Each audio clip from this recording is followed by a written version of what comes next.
حدیث نمبر 111 حضرت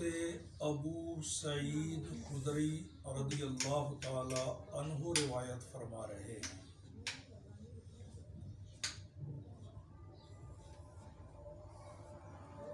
قال لی، ابو سعید خدری کہتے ہیں مجھے،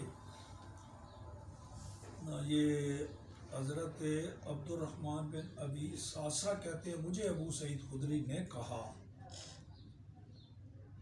انی اراک تحب الغنم، میں دیکھتا ہوں بھائی تجھے بکریوں سے بڑا پیار ہے،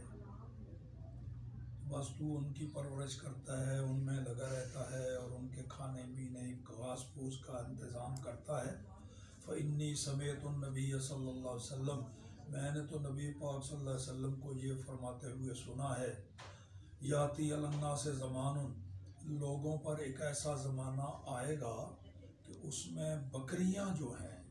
وہ مسلمان کا سب سے بہترین مال ثابت ہوگی۔ بکریاں، وہ بکریوں کو لے کر کے پہاڑوں کی چوٹیوں پہ چلا جائے گا تو وہاں بارش آئے گی، پانی وانی ملے گا اور بکریاں چر چو کے گزارا کر لیں گی، تو وہ اپنے آپ کو فتنوں سے بچا لے گا، فتنوں سے بھاگ کے بعد جنگل میں چلا جائے گا، بھوکا نہیں مرے گا، کیونکہ بکریاں ہیں، ان کی خوراک رب نے پیدا کرنی ہے، گھاس پھوس، اور وہ ان کا دودھ پی کے گزارا کرتا رہے گا۔ تو جانوروں میں سب سے زیادہ پرورش آسان بکریوں کی ہے، اس واسطے اس کو نبی پاک نے کہا یہ بہتر